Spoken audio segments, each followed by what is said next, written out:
All right. Hello, everyone. Welcome back to the third session of our third course of the Beginner's Guide to the Talmud.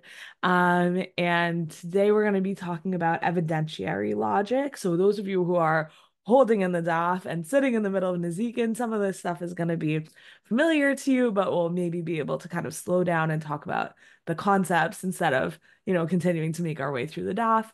So hopefully that will be helpful in where Daf Yomi is sitting right now.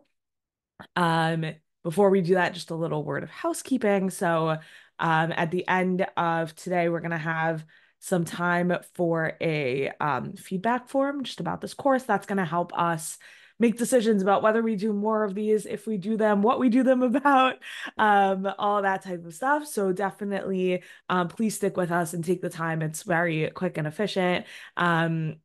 We'll have a link for that at the end of today. Also, if you have questions as we go, so people cannot, the way this is set up, people can't unmute themselves, but you can write them in the chat or you can hold on to them and then put them in the chat at the end, and I'll take the time to go through what people put there and respond. So that's how we do questions. And in a minute, I'm going to share my screen just so you know you can adjust how much of the screen is me, how much of the screen is the slide, how much of the screen is everyone else. So you have at the top right corner of your screen, you have a little thing that says view. That'll give you some options. And then you also have a slider in the middle of the screen that'll determine how much of it is like the people on the Zoom and how much of it is the slide. So just so you know, kind of you're in control, at least for those of you who are here with us live, you're in control of what your screen looks like. And I wanted to just make sure. And then also I've gotten some questions like, oh, I want to take notes on the slides. Can you send them? So they will be posted after. And there will also, over the course, please God, of this week, there will be a quiz for the last class and a quiz for this class that will also go up on the website. And Maggie is going to post in the WhatsApp group when those are ready. If you're not on the WhatsApp group, no worries. But you can just check back for those later this week or next week, and they will hopefully be up before Thanksgiving. For those of you in Israel, that is Thursday. Or in other non-United States countries. Okay, here we go. Before I keep blabbering too much. Okay, so lesson 3, evidentiary logic, making sense of claims. Okay, so the first concept and our most fundamental concept that we're going to talk about today is chazaka. Um, I think this is a concept that people often have some awareness about. People use it in all sorts of ways, and that's correct that it gets used in all sorts of ways. We're going to look at 3 of those ways today. But you might say like, oh, I lit 5 candles Erev Shabbos for 3 weeks. Now I have a chazaka on it. Or I daven Mariv for 3 days. Now I have a chazaka on it, right? Like that's kind of a way that people use chazaka just like in their normal lives, thinking about their Jewish practice. Chazaka almost as like a kind of a promise that what is now is what will continue to be, that then has to get broken in a certain way. And that's a very accurate understanding of chazaka. Chazaka appears, I feel like every week we've talked about one concept that appears in a million ways. So the first week was kal vachomer, and just and similar, and the last week was hava mina. Chazaka is our concept like that for this week, that it appears in a million ways. It's just very, very, very foundational. And we're specifically going to talk about it as it manifests in certain types of claims. But there's a gazillion manifestations. And even when something is pretending not to be a chazaka, it's kind of still a chazaka often. And later, like if the Gemara doesn't use the term chazaka, but you're like, I feel in my guts that this is a chazaka, then you're probably right. And probably some later commentary is either going to just straight up describe it as a chazaka, or they're going to ask, oh, is this a chazaka? And then they'll reject it potentially or explain why it's not a chazaka or something else. But it's like one of those concepts that's always looming. And if you as a learner are getting a chazaka-y feeling, you're probably not alone. And you're either right or your feeling is right. And then it has to be kind of explicitly rejected, like a hava mina, which we discussed last week. Okay. So a chazaka is a legal presumption, a default status. Sometimes it means the status quo. So where does it come from, right? Because we sometimes think of like chazak, like strong. So it's not exactly that. Lechazik is to take possession, and then chazakah is the noun form of having taken possession. Possession being taken, I don't know, the taking of possession. Um, and so and what it how it manifests is that a legal presumption, a chazaka, remains in place until it is disproven. So it sort of comes to establish like where is the burden of proof in or who holds the burden of proof in a particular situation. What can we assume is going to happen unless someone comes along and disproves it or uproots it or something in that direction.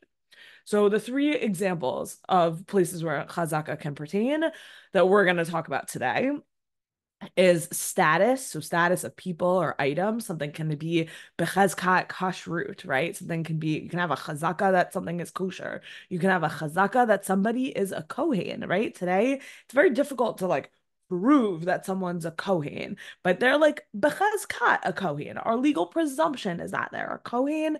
The one we're going to look at inside is nida. Chazakot around nida, hilchot nida in many situations turns on chazakah. So we're going to see about how chazakah pertains to status. Then we're going to talk about how chazakah pertains to ownership or possession. And lastly, we're going to talk about how chazakah pertains to human behavior. And we have lots and lots and lots in halacha, lots of legal presumptions about human behavior. And you know, those are always so interesting because it's when like the nitty-gritty aspects of Torah law becomes a psychologist. And we'll see an example of that together. But I really love those. I really love psychology for those of you who've learned with me before. And it plays out in like claims over property or whatever, right? But but it's all turning on these psychological assumptions that are called a chazaka. And we'll see how that language gets used. Okay, so this one, you didn't even think about it. You know this halacha, but you never thought, oh, this is a halacha, right? But the Mishnah says, Kol anashim b'chazkat ta'ara levalehan. All women have the presumptive status of tahor for their husbands. They have a presumptive status of purity. What that means is that unless there's some reason not to have this chazaka, like you got your period exactly a month ago, for example, the assumption is that you are not having your period right now and that therefore you don't have to do a whole examination every time you're going to have sex, for example, right? So the chazaka is that you are not menstruating, and then there are things that break that chazaka, like I got my period a month ago, like I just started bleeding, like I feel that I just started bleeding, all kinds of things like that, right? But like actually so foundational to Hilchot Nida is you have a chazaka that you're not Nida. And then that chazaka breaks, then you grow a chazaka of yes nida, and then you have to break that chazaka. But that's a chazaka about status. It's a legal presumption about your status. So as we said, right, we have this presumption that women are tahor, therefore they don't have to check for menstrual blood every single time they want to have sex. And it's really, really helpful to have this type of presumption, right? Otherwise, you constantly have to be worried. Really, it would be so stressful to not have this type of chazaka. And these chazakot about status or about things kind of staying the way that they currently are, this like maybe like status quo chazaka version of chazaka. Whenever I think about it, I think about David Hume and the billiards balls, for those of you who have a little bit of philosophy background. So here's just a quote from Hume. He said, all reasonings from experience are founded on the supposition that the course of nature will continue uniformly the same. So he says, you know, like I hit one billiards ball into another billiards ball and it caused the second billiards ball to move. And I could do that 80 times and it would probably always happen. But does that mean like that doesn't argue that it necessarily must be so? It just argues that that's what always happens. But we walk through life learning about cause and effect from causes and effects that we experience, and then we suppose them into the future. And that's very helpful. It's very adaptive, right? That helps me live my life, that I can say, oh, I'm going to do this, and I know what the outcome of that is going to be. So, and it would be very stressful to like not be able to do that. But Hume, the philosopher, says, just FYI, like there's no necessity behind that. Like we're lucky that's how the world often works. Cause and effect are the same all the time. It doesn't have to be like that. And I think that's something that chazakah brings out really in a helpful way. Like on the one hand, we have a chazakah. You hit one billiards ball into another billiards ball, and you expect something specific to happen. You expect it to be the same every time, right?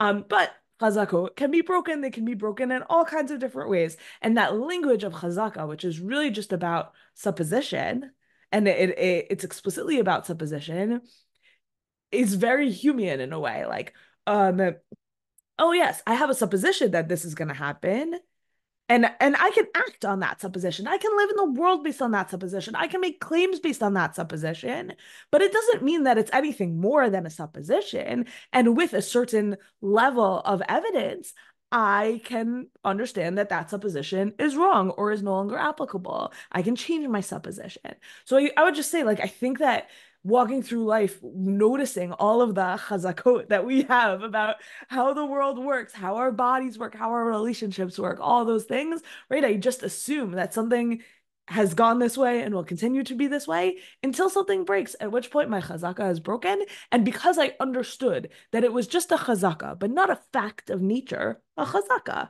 that enables me to understand, okay, it's broken. Now what do I do? How do I move forward from it?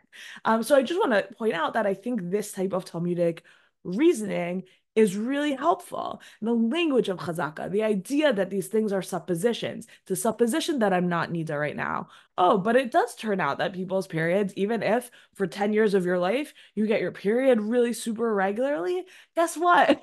That could change. Welcome to perimenopause or whatever, or postpartum. A million things could change, right? And then all of a sudden, your chazaka, your presumption about how your body works and when things are going to happen is going to change up. And it's not because what's happening now is necessarily wrong. Obviously, if you have cause for concern, go to a doctor, etc. But sometimes things change, and then your chazaka is broken. You establish new chazakot, and I think it's a very like helpful way to just think about life in general through this lens of chazaka as a way of understanding status quo. Okay, so here's where this comes from. Either this slide, the top of the slide should say like chazaka about status origins. Sorry about that. Okay, so here the Gemara in Cholin 10b has a conversation about like where we learn about these like status chazakot. Because as we said, right, like how do you know? Maybe it could change. In 2 seconds from now, you could get your period and then all these problems. Okay. Good. So the Gemara wonders about that and asks exactly, Menahani Milto, from where is this thing from? Da Emor Rabbanan, that oh, Maggie's changing it in front of our eyes. Ooh. Um, from where does this come from that the rabbis say, Uke milta achazkai, establish the status of the matter on the basis of its presumptive status. So where is that derived from? From where is our ability to establish something's status based on a chazaka about it? Where does that come from? And Rabbi Shmuel Bar Nachmani says in the name of Rabbi Yonatan, he says that it comes from a pasuk, it comes from the Torah. The Kohen comes out of the house that he is evaluating for house leprosy, Sarat Habayit. And it says the Kohen leaves the house, Ve'yisei Kohen min habayit al patach habayit, ve'hizgir habayit shiva yamim. And then once he has gone out of the house, so he's no longer looking at the leprous spot. He has left the house, and only then does he declare the house to be in quarantine. And so the Gemara says, hold on, Dilma adenafig ba'ata batar leishura. Hold on. From the Kohen, when he declares the house in quarantine, is no longer looking at the spot because he left the house. So maybe from when he inspected until he left, maybe the spot got smaller. Maybe it's no longer actually leprous. It no longer meets the criteria of Tarat Habayit by the time he declares the quarantine. Ella lav mishum damrinan uke achazke. No, because we have the ability to establish the matter on the basis of its presumptive status. And the presumptive status of this leprous spot is that it stayed the same. It was established when the Kohen looked at it, measured, did his whole inspection. That established a chazaka about what the spot is, and therefore he can quarantine the house on the basis of that spot staying the same. And that's something we're allowed to do. And we're really lucky that we're allowed to do things like that. I would just say, right, that like the idea that like, oh, everything in the world can perpetually be in flux and totally change, and you can never make a judgment about anything because maybe 1 second later it'll all be different. You can't live like that.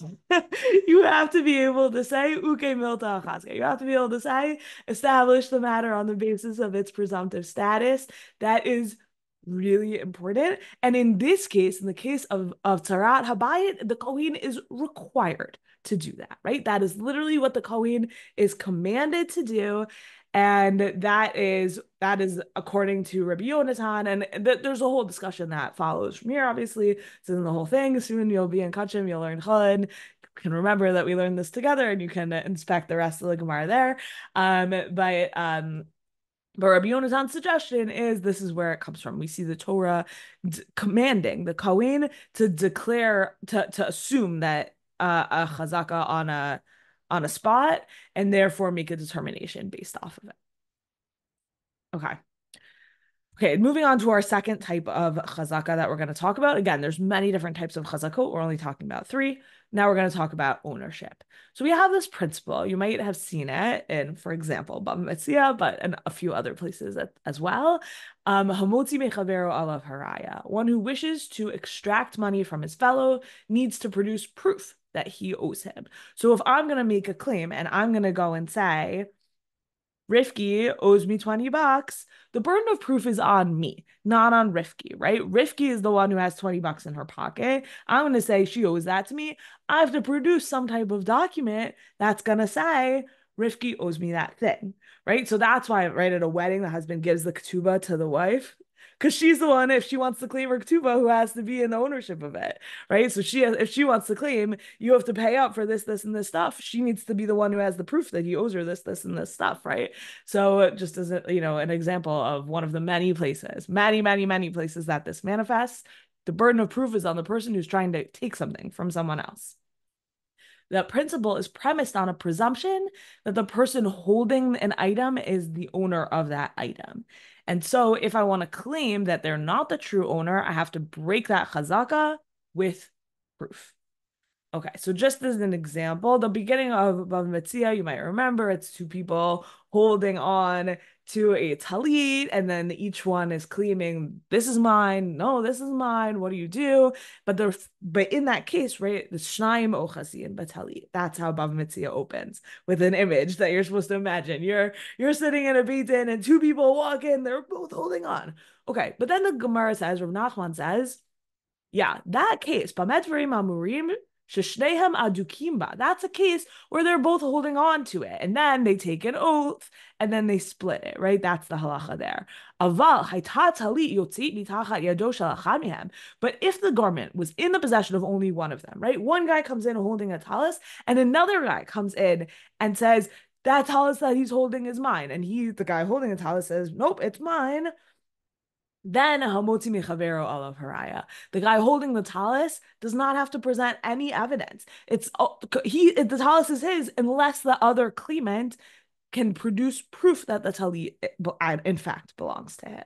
So that's what's happening here. We see Rav Nachman introducing in the world of Bava Metzia this concept, but really it comes up all over the place, and you kind of know it intuitively, right? We throw around this term hamotzi mechavero alav haraya all over the place, but it's a very intuitive type of chazaka.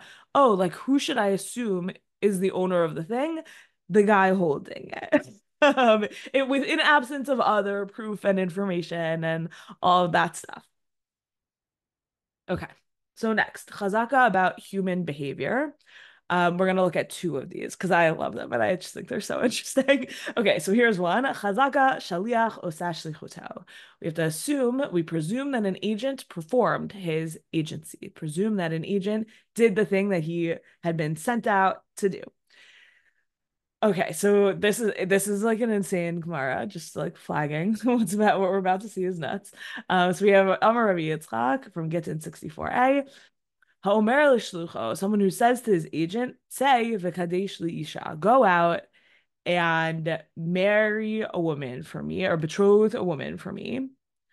Stam. And he didn't say which woman, right? He said the way Avram says to Eliezer, like, just go find someone. And I don't know who it is. It'll become clear to you, right? So that's what this guy does in this case. Betroth a woman for me. And then mate shlucho, and then the agent dies. So the agent doesn't come back and say, "Oh, look, I found you, beautiful Rivka. Here she is falling off a camel." Instead, the agent dies and doesn't return.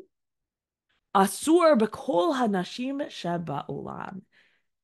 That guy who sent the agent to do a betrothal on his behalf is now prohibited to marry any woman because chazaka shaliach osash lichuto, because the presumption is that the shaliach accomplished, the agent accomplished his job, but did not return in order to tell the guy who sent him who his new bride is.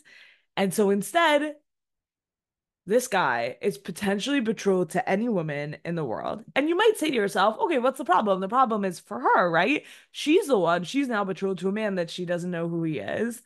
Stinks for her big time because can't get a get from someone if you don't know who they are. Okay. But actually imagine it now from his perspective. Imagine it from the man's perspective, which is where this Gemara is. This man is prohibited to marry anyone because he doesn't know who could be a relative, a sister, a mother, a daughter of this woman who he's theoretically engaged to. So the chazaka that the shaliach accomplished his mission is so strong that this man now can't get married, says Rabbi Yitzchak, because we have no idea whether maybe he would accidentally marry the mother of a woman who he's betrothed to. Okay. And I know it's very easy to think about it from her perspective, much easier to think about it from her perspective, at least when you're me, than from his perspective. But actually, from his perspective, this really stinks too. And that is the strength of this chazaka. The chazaka that the shaliach accomplished his mission has massive implications on this poor guy and presumably the poor girl. For all we know, we don't know anything about her. Okay. All right. So the next one, next principle, chazaka ein adam chotev velo lo. Okay, it's confusing in the Hebrew because we have a lo and a lo and they're different. We presume that a person sins only for his own benefit. Presume that a person sins only for his own benefit. So Rav Yehuda says, stam ro'eh pasul. Oh, sorry, we're in the middle of a case where a witness is a shepherd. And Rav Yehuda wants to say, okay, we can just disqualify him because he's a shepherd. Every shepherd is disqualified from shepherding. And because I know we're full of like Breshit connections, right? But shepherds are thieves, right? That's Avram's problem with Lot. And so those thieves are therefore prohibited from testimony. They're pasul edut. And so Rabbi Yehuda says, great, this guy's a shepherd. He's pasul edut. Done. Lo kasha, says the Gemara, hadidei hadal. No. The only shepherds that are considered thieves are shepherds that are shepherding their own flocks. But if they're shepherding someone else's flock, then they're actually not pasul edut. The ilote mahachi, because if you don't say like this, anan chevata l'roeh hechi masrina. And hold on, you think like you would not have any behemoth, like you would not have any animal that needed to be shepherded anywhere if you just said all shepherds are fundamentally thieves, all shepherds cannot testify, no one would want to be a shepherd, and then you'd have no one to watch your sheep, right? You need someone to watch your sheep. And so, but you're not allowed to have someone watch your sheep if you think they're gonna, in the process of watching your sheep, be thieves, because because it says, do not put a stumbling block before the blind. Ella, So how does it work? How can I send my sheep to a shepherd? Chazaka in adam chotav elolo. We have a presumption a person sins only for his own benefit. You wouldn't commit robbery for the benefit of someone else's animals. It wouldn't be worth it to you. So we have a chazaka that people only sin for their own benefit. Therefore, if a shepherd is shepherding his own flock, he can't testify because we can assume that he'll steal. But someone who's watching someone else's flock, it's not worth it to him. Why would he steal? He can testify. And therefore, the fact that the original witness is a shepherd isn't automatically disqualifying. Okay, so that's where it like ends up back at the end. But just as an assumption, right? This chazaka, this presumption that people would only sin for their own benefit. I think that's kind of also an amazing presumption. Like, it assumes that people do sin, but then there has to be like something at stake. Like it has to be worth it to them if they're gonna sin. And they're not just gonna like willy-nilly, oh, I'll sin for anyone. Like, no, there's there's something wrong with sinning, or like there's stakes to sinning. So like you have to buy me into it, which I think is just, sort of amazing. Okay. So that's our next chazaka about human behavior. All right, so that's chazaka. The next things that we're going to see, they're all connected in some way to chazaka, a little bit less than chazaka inatam chudhav alolo or chazaka shliach oseh shlichuto. Those also, like when they appear, as we saw, right? Chazaka shliach oseh shlichuto at the bottom there, chazaka inadam chudhav alolo at the bottom there. Like they appear with the language of chazaka. The next two things that we're going to look at, which are Bar V'Shema and then Migo, they don't appear as explicitly with the language of Chazaka, but they're all kind of premised on Chazaka. Chazaka is just really, really, really foundational. Okay, so Bar V'Shema. Bar V'Shema is defined as definite and perhaps, and the principle is Bar V'Shema Bari Adif. If one litigant puts forward a plea of definite and the opponent counters with a plea of perhaps, the definite plea wins. So just to like play that out for a second, right? The guy who comes in and says, you owe me $100, and the other guy comes in and says, I think you owe me $200. The guy who says for sure is gonna win. And you sort of hate that, right? Like you wish everyone would say Shema, like, okay, a little bit humility, like maybe we should reward the people with humility also, right? Should we live in that kind of system? So Bar Shema, I have some critiques, but as a principle. And the Gemara has critiques as a principle also in the sense that it gets complicated because Bar Shema, stories are never simple and claims and court cases are never simple. So Bar Shema very frequently will overlap with some other concept, which is what we're going to see in a moment. Okay, so here's an example from Bava Kama 18a, and we're going to have Bari V'Shama overlapping with actually an explicit chazaka. But Bari V'Shama, sorry, before we get there, actually, what I want to say about Bari V'Shama is that it also sort of acts on this principle of chazaka, like almost like a human nature principle that someone wouldn't make a claim so confidently unless there was maybe more truth behind it. So again, I don't love that chazaka, but I think that there's something very like trusting about it, and okay. Anyways, that's what it's an operative element of Bar V'Shema is a chazaka in that direction. Okay, so here we go. Bava Kama 18a. So Itmar, so one individual says, Manali biyadcha, you have a mana, you have 100 dinar that belong to me, and they're in your possession. V'hala omer eini yodea. And the other guy says, I don't know. Right? So guy number A says, you have $100 of mine, and this guy says, maybe I have $100 of yours. What's the halacha? Rav Huna, Rav Yehuda, Amrei Chayav. So Rav Huna and Rav Yehuda say, yeah, this guy, he has to pay up. And Rav Nachman and Rabbi Yochanan, Amrei Patur. And Rav Nachman and Rabbi Yochanan say, no, based on that, he doesn't have to pay up. And then the Gemara goes on to explain the logic of each side. So Rav Huna, Rav Yehuda, Amrei Chayav, why? So Rav Huna and Rav Yehuda who say this guy has to pay up, Shema guy has to pay up. Right, my hands are Bari and Shema. Okay. So Rav Huna and Rav Yehuda say that Shema guy has to pay up because Bari v'Shema Bari Adif. Right? The claim of Bari over here was you for sure owe me 100 dinar. And this guy says, I don't know. So he loses just through his lack of certainty. Bari v'Shema Bari Adif. This guy gets to claim as $100, 100 dinar, rather. Sorry. But Rav Nachman, Rabbi Yochanan, Amrei Patur. So why do they think it's Patur?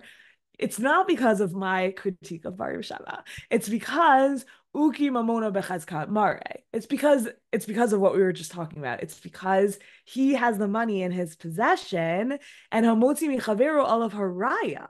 Because Mr. Bari over here, he has the burden of proof, and his strong, emphatic claim does not accomplish proof. So he it might be super Bari, but he still has to show evidence in order to extract money from someone else, right? He has to establish because we established that money is in the possession of its owner. We have this chazaka that money is in the possession of its owner, and that chazaka needs to be overcome in order for Mr. Bari to make the claim on it. And his Bariness did not successfully overcome the chazaka that this guy is the owner because he's in possession. That Shema is the owner because he's in possession. Okay. So again, we have this principle, Bari v'Shama Bari Adif, and Rav Huna and Rabbi Yehuda are even applying it to this case where there's a countervailing chazaka. But Rav Nachman and Rabbi Yochanan say, no, when you have a countervailing chazaka, the countervailing chazaka wins.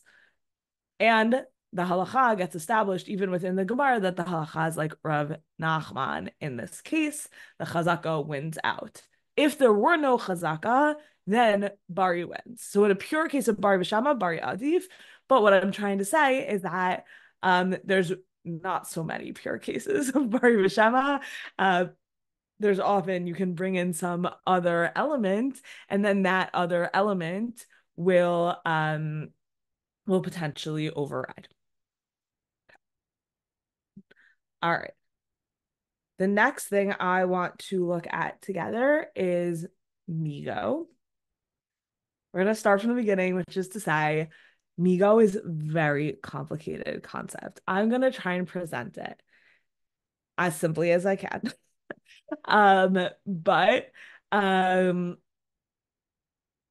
you're going to see cases of Migo after having listened to this class, and then you're going to grow in your learning and you're going to see a gazillion cases of Migo. And some of them are going to fit the like simplest version of Migo, and some of them are not. And we'll see this at the end. I'm going to bring an example of this. Sometimes the word Migo does not mean that they're using the logical argument of a Migo. Migo is also just a word. So there's lots and lots of Migo themed confusion because you have very complicated Migo arguments, and then you also have Migo being used as just a word. So all that's to say, we're going to try and do this simply, but I hope I'm setting you up for future Migo themed learning and growth. Okay, so Migo, since or because. Here's the principle. The principle of the matter is that the court accepts the plea of a defendant as credible on the grounds that if he had intended to lie, he could have invented a better plea than the one that he actually presented. So Migo is based on a chazaka that if a person were willing to lie, he would do so in an optimal way. From the fact that he made a suboptimal argument, it must be true, or that at least like makes us think that it's true. Okay, so just to note, there's lots of things that may or may not be the same as Migo in the Gemara. So a classic example, came up recently in the Daf, is a line of argument called Mali l'shaker. Why should a person lie when they need not to? That it's a little bit different. You can articulate the difference in the sense that Mali l'shaker is like, I just assume that people aren't lying because there's no reason why they would lie, versus Migo, which is like, I can kind of like argue to you that they're not lying because if they were lying, they would have given a better lie. But also, some people think that Mali Lashakar and Migo are the same. So, and that maybe they carry the same kind of legal weight, and that really the reasoning is not different. And they definitely get used in ways that seem at least prima facie interchangeable. So for a much different time, but you can go down like anywhere that you learn Torah, you can find like big rabbit holes about like Migo, Mali, Lashakar, and a few other terms that kind of get thrown into that same sort of reasoning. But hopefully what we can accomplish here is a little bit of an introduction to the type of argument or the type of reasoning that Migo is about. And then again, as with some of the ones like Kal Homer and Klalu Prat that I was really encouraging people like try and figure out how to use this in your own life. I think Migo, the best way to get a handle on it is to try and use it in your day to day. So did you hit your brother? No, we were playing tag and I tripped on a tree root and accidentally knocked him over. So do I believe that answer, right? Did you hit your brother? No, we were playing tag. I tripped on a tree root, accidentally knocked him over. So I can apply Migo to the question of believability here. Migo because, right? Migo means because, but it also refers to this type of argument because of the fact that he could have said, my brother tripped on a tree root and fell, right? He could have excluded himself from the story altogether. He could have made a very clean argument. My brother tripped over the tree root and fell. That's how he got a black eye. I had nothing to do with it. It was all him, all on his own with a little help from nature. The fact that he could have made that argument and instead he fessed up to his investment, I tripped and domino effect bumped into him. It's a worse argument, right? It's still a little bit incriminating. He's still saying, yes, like I'm the like indirect cause or whatever of my brother's injury because it's a little bit incriminating. He's believed because if he had fully wanted to lie, he would have done so in a better way. So that's Migo. We see Migo all over. We use Migo to evaluate all kinds of claims, right? If we want to know whether someone is making a claim that can be believed, that should be believed, or one of our first lines of argument is going to be a Migo style of argument. If he was going to lie, would he have said this? That's the question of Migo. Okay, so here's a case from Bava Metzia 110a. Okay, so for those of you who are homeowners, this is going to be easy to understand, other than the number of years, right? Like usually, if you have a mortgage on your home, we're talking 30 years, not 5 years or 3 years. But let's just back up and say, what is a mortgage? So you want to buy a home, you don't have enough money to do so, or a field or whatever, right?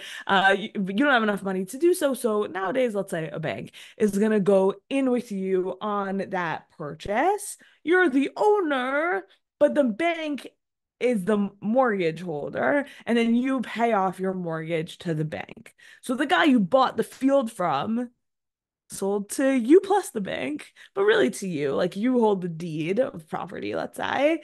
And then you owe a loan. You have to pay off a loan to the person who went in on that with you, to the person who paid for your mortgage. Okay.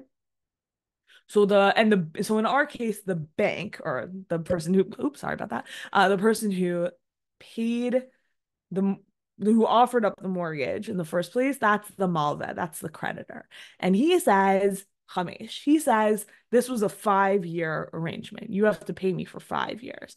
And the love, who's the deed holder to the property, but he's the borrower from the bank, he says, no, this was a 3-year arrangement. Lova Omer Shalosh. And so then we want evidence, right? So it's implied here so we want evidence, right? So then the debtor says, right, the guy who is the deed holder says, ideally show me show me the proof, show me the document that says that our mortgage agreement is 5 years. And the bank says, or the malva says, shtara irchasli, I lost the document. I can't prove that to you. I don't have the physical evidence. So then Rav Yehuda comes in with a judgment, malveh ne'eman, Um, so he says that um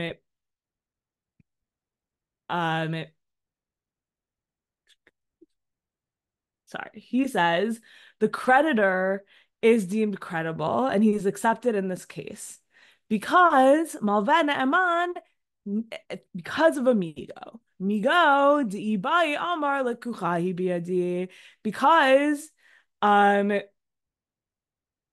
sorry, did I mess this up? No. Okay. Because he says, right, he could have argued that it's been 3 years and now this is totally mine. And instead he says, no, you just have to pay me for another 2 years. So he could have made a more robust argument. He could have said, instead of Hamesh, he could have said, this land is mine. And he didn't do that. And so because he said Hamesh, we believe him, and the Loba has to pay him for another 2 years. Right. So Migo, that's Amigo. He could have made a stronger claim. He could have said, Lekuchahi biadi. So he could have made a stronger claim. He didn't make that claim. Therefore, that adds believability to his argument, even though he doesn't have the document to prove it. Okay. So here's where amigo can sometimes hit a rut, which is that migo is also just a word that means since or because. And that's very confusing. It's like one of the most confusing things about migo is that it'll be a word that appears places, and then you always have to ask yourself, is this a migo type argument? Or is this just a word that means because? And so that happens sometimes. And sometimes you get to one of the first ways to eliminate Migo the argument is if you're not evaluating a claim. So if you don't have like two people arguing over something, and one's making a claim on someone else's stuff, for example, if you're not in a situation like that, then you can guess that maybe it's just Migo the word, not Migo the argument type. Um, okay, so here's an example from Eruvin 31a. We have a Mishnah that says Ma'arvin b'dmai, you can establish an eruv with dmai. So dmai is produced that you don't know whether that it was tithed properly. It was purchased from someone who you don't trust, or you just don't know whether it was tithed. And there's halachot about dmai. Like some people are allowed to eat dmai. If you're really, really poor, you're allowed to eat dmai, for example. So the Gemara is going to say, hang on, dmai halachazilai. Wait, you're not allowed to make an eruv with dmai. Your eruv has to be edible, and dmai isn't edible. And so then they say, and then the question, um, the answer goes, Migo dibai mafkar lehu lenechasei v'have ani v'chazilei hashanami chazilei. So the answer is, well, since if he wants, he could declare his property ownerless, and then he'd be poor, and then he'd be allowed to eat his eruv made out of dmai. Now it's also appropriate for eruv creation usage. So this is not a Migo argument in the sense of an evaluation of a claim that someone could have made, could have lied better, and because he didn't lie better, he is believed. This is just a claim that because this thing could happen. Because if he wanted, he could declare all of his property ownerless. Therefore now he can. So it's still a type of argument. It's a type of argument that turns on that because intonation, but it's not technically amigo because amigo involves an evaluation of a claim based on he could have lied better. And here that's not what's happening. It's just migo as because. So you can use dmai for an eruv because you can declare all your property ownerless and become poor. And we have a Mishnah, Ditnan, Ma'achilan Etaniyim, Demai, Vet Achsanya Demai. So poor people are allowed to be fed Demai, and you can also feed soldiers Demai, people you're giving quarter to Demai. Okay, so that's just one example of many where migo appears as a word, and it's still a type of argument, right? So within the framework of what we're learning about migo as because this thing can happen. That's also interesting, but it's not Migo the type of logical structure of, well, he could have lied better and he didn't. So he's believed. Hopefully that was a little bit clear that there's just Migo pitfalls. And I didn't want to leave Migo behind before just pointing out that not only is Migo extremely complicated, but you can really get tripped up if you always assume that Migo the word means Migo the claim of valuation, because it does not. Migo sometimes just means since. And that's why when you open a dictionary and you look up Migo, it's going to always translate it as because or since. And when you apply the word because, you won't go wrong, but it won't always help you figure out exactly what's happening if you just apply the word because. And saying like, oh, it's a because argument is like also totally not helpful. That could mean a million things, right? Okay. And so speaking of dictionaries, okay, I really enjoyed this class. I want to learn more about Migo. I want to learn more about other types of terms and references. So I just want to like show you these books a little bit. The Frank Dictionary is awesome. If it's not on your shelf, I really want to recommend that it should be. Something that I say to beginners in Gemara is that you will never graduate from a Jastro until you're like you've learned your way through Shasana like by heart. Like Jastro, you're just there's always going to be like some agadita that makes reference to some kind of vegetable and you don't know what it is, right? So you're going to need your Jastro. But Frank is exactly the type of thing that our course has been about, where it's like an introduction to these keywords in the Talmud. And I always say, like, you've made it as a learner when you can throw away your Frank. No offense, Rabbi Frank. You can gift your Frank to another more beginner learner than you. But the way the Frank works is, let's say you're going to look up I mean, listen, if you're a type of person who loves reading dictionaries, honestly, if you just like inhale the Frank, you will become such a great learner. But right, okay, so like I want to look up A to A, right? I just happened to come. Oh, you can't see this at all. Okay, whatever. You'll find a Frank and you'll look inside of it. But not only is he gonna translate it with a clear translation, which is what you would get if you found that word in the Jastro, but also he doesn't make you go looking for a shoresh, right? Like no, A to A. I have an entry for A to A. What is it? And he's gonna put it into. He's gonna break it down Ativ plus lay. And then he's going to translate it in Hebrew. He shivo, he kshalo. Translate it in English. He replied to him. He raised the difficulty against him. He refuted him. But then he's going to break it down further. This term introduces a difficulty raised by an Amora against the halacha of another Amora because of a contradiction from a more authoritative source. Again, you're not following this. Like I just said that so quickly.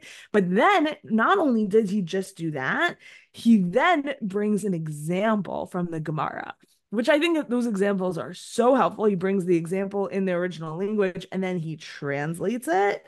And then also, this is very fun, he also has notes about like pronunciation. So right at the bottom of this one, I opened to A today totally by accident. I didn't prepare. And here he has like the Yemenite pronunciation is itive, ignoring the first yud. Among Ashkenazim, it's properly pronounced Ative, ignoring the second yud. Ative. Okay. Anyways, right? It's just fun, amazing, interesting things. But if you want to just get a handle on like the Gemara's keywords and the explanations of the logical forms that they lead to, Frank is your guy. The Frank Dictionary is amazing.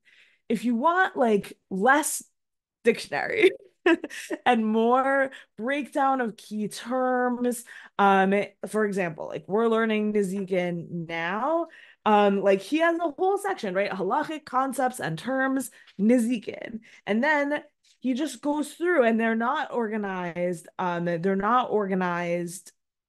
alphabetically, but they are organized thematically. So you can have like torts, damage caused by property, right? That's like very Bava Kama.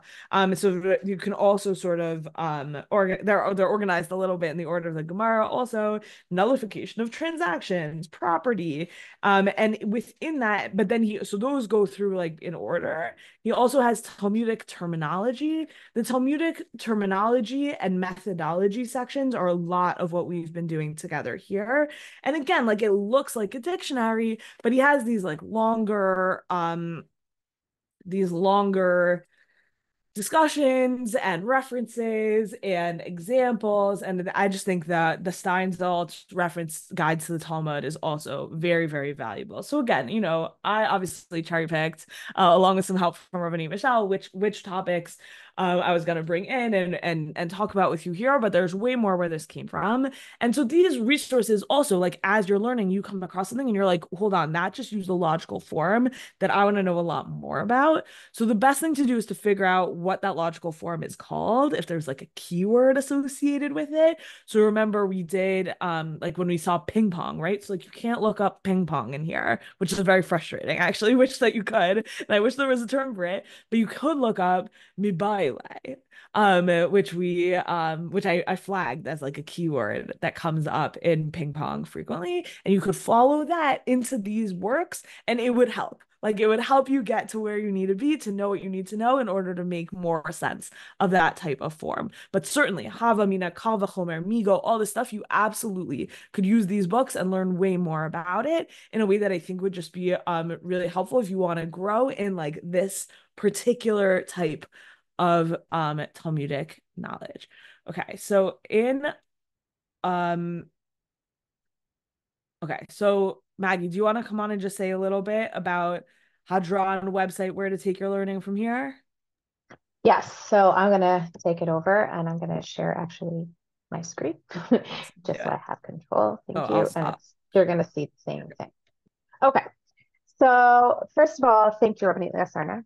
I know you're not finished because we still haven't done the Q&A, but on behalf of everyone here who can't say anything and myself, I'm going to say thank you so much for another great course in your amazing series. And we hope that soon you will make another live course and we'll see you soon live again on Zoom. Okay. Even if this was your very first time learning Gemara with Hadron or not with Hadron, we welcome you to jump right in. Do you really have to learn all the beginner's guide in order to continue on to a Gemara shiur? No, there's no one correct way to learn Gemara. It is not a linear fashion. If you ask Rabbanit Michelle Farber, she will tell you you should always just jump right in and you learn as you learn. You learn on the go. And every time you gain more, you learn more about the rabbis, you learn more about the terms, the logic. And it's nice to get the concepts from Rabbanit Leah Sarna, absolutely. And this helps you organize. And I know that many of you actually have been learning with us sometimes for years. And then you come to this course and it organizes everything for you. So it depends on where you are in your journey. What I'm going to do now is explain a little bit about your different options of learning with Hadran. And I think a lot of the time what it depends on is the level of commitment you're looking for. So of course you can learn a course as you have been doing so far, and that could be done live or from our course archive. Our next live course is in January with Gila Fine. We're very excited for that. It's about Agada. You're welcome to sign up and wait for the updates on when that is happening. You can make use of Hadron's archive by selecting any masechet you're interested in learning and then just take it at your own pace. You could learn for a specific event. You could learn in honor of someone, in memory of someone, and just take it at your own pace. You could learn once a week, 3 times a week, up to you. Of course, you can join the Daf Yomi, and that you could do in many ways. You could join on Zoom. We have a morning Zoom. Well, by us, it's Israel morning time with Rabbanit Michelle Farber in both Hebrew and English. You're welcome to join. And then the shiur goes up every day, and you can subscribe to receive the daf by WhatsApp, or you could subscribe to the many podcast platforms. Beyond the daf is something that many of you may not be aware of. Those are weekly shiurim by a variety of amazing women. For example, we have a weekly shiur called Din and Daf. It is a shiur sort of based on daf, but you do not have to be a daf yomi learner to take it. It is a conceptual analysis of halacha through case studies. So what we do is we take cases that come up in the daf and analyze how halacha is made through what comes up in the Gemara. Another thing is flashback. Flashback are amazing articles that give you context, archaeological and historical context, and that is written by Shuli Mishkin. Those are really fun for those of you who are interested in more of like a historical and archaeological context. It's very interesting. and she's very witty in her writing. We also have On Second Thought, which is a more machshava kind of shir with Rabbanit Leah Sarna. And we're hoping to soon bring you a new show called Daphne Shelahen, which is something that existed in Hebrew. And we're hoping that it will work out. And it's a conversation on topics that come out in the Gemara by two amazing Rabbaniyot in Israel. We'll see if that works out, and we will keep you posted. And of course, you can always learn for the holidays. We try and bring you Gemara sections that are relevant depending on what holiday is going on, but you can always look for what you're interested in. What we're going to do next is I'm going to share the link with you right here on the chat. And I'm going to keep you here for 2 more minutes. Here it is. 5 minute or less survey. You could do it in probably 2. It depends on how much you want to detail your feedback. Please click on it and answer the survey. And really thank you, everybody, for having taken part in this course, whether live or on video. We hope you enjoyed it. I am going to give the stage back to Rabbanit Leah Sarna in case you want to do questions, right? Yeah, I'll do a couple minutes of questions. Um, Someone said, "Oh, I'd love more on Bright's Rabbi Shmuel." Right? We did some of those in the first class. There's way more. We did some. Rabbi Michelle and I actually went back and forth because some of them are just way more common than others. Like Kal v'chomer is everywhere, you know. So like, let's spend really time on that. We did Gzera Shava, which is very common. A little bit of Klal Prat. There's actually even more versions of the mixtures of Klal Prat than we went through. But that becomes all of a sudden like nitty gritty. So again, binyan av, it comes up, but it's not everywhere. In any event, the reference guide has an entire chapter that goes through one by one. And it's similarly with some of the ones that are actually a little bit differently used, but still used formally in the school of Rabbi Akiva. So the reference guide is really good on that stuff. So I just wanted to like re-emphasize that resource. Yeah. So I would just say about Bari B'Shama, I mean, as I said pretty explicitly, like, yeah, I think Bari B'Shama, and there's something, like, I hate to always be saying this, but like there's something a little bit gendered, right? Like I feel like the like, oh, like I'm certain about this. And it's like, okay, sit down. Like, what can we be certain about in this life, you know? um, and I think that because of what I was saying about how Bar Shama, like there's no case where like all the facts are just Bar Shama. Like there's always like almost always like a chazaka or like a little bit of evidence or like a something, you know, that Bar Shama becomes one factor of many. And we saw that when you have Bar Shama and a chazaka, the chazaka wins. So already within that constellation, you're seeing that Bari B'Shama exists, but it's weaker than other types of ways of navigating claims. So already just kind of flagging that I think the Gemara maybe agrees with you is what or me as well, about the kind of weaknesses of Bari B'Shama. Um, Okay, same question about large print resources. So Baruch Hashem, we live in an amazing time where things that are in print in ways that are not so large. Like I would say this book is like probably font size 11. But I think it is available as an ebook, in which case you can put it on an iPad and blow it up really big and read it that way. I don't know.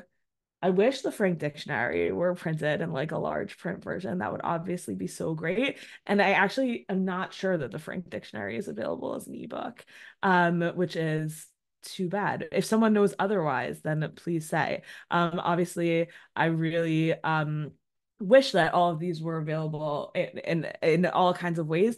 There are institutions. I just happened one time I taught a student who was blind, and there was an organization that was dedicated to making Sfarim accessible to her. They were printing for her, they were printing stuff into Braille. Like she had a Gemara printed in Braille, which is amazing. But I wonder whether they can help navigate the rights to print other books. Like I've seen like the Birnbaum Machzer printed like enormous, you know? So I think that exists and you can get the rights to things and print them bigger. So I think there are like Jewish organizations dedicated to that type of accessibility. So it might just be worth putting in a request with them and seeing what they can do. And I don't know what they're called offhand, but I imagine that one can find out about large print. And I do believe that the Steinsaltz is available digitally.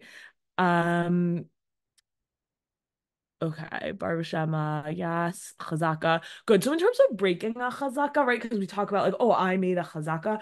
So there's all kinds of different ways to do that, and it's not a one size fits all, right? Sometimes it's like a hatarat nidarim, like I have to go forward, like my chazaka constitutes like a promise that I made to continue as the way I am, and so that maybe requires some kind of hatarat nidarim. Otherwise, it's just breaking up like a nida. When we talk about breaking, oh, I'm bechazkat nida, how do you break that? Well, that's through doing bidikot. And so then it's like, oh, is that a repetitive action or is that the collection of evidence? Like, what are we doing with that? And there's lots of interesting literature about like what exactly the purpose is there, and how is that working out? Yes, someone suggested magnifying glasses. I know that's very annoying, but it does, I suppose, work. Um, mm, mm, mm, mm.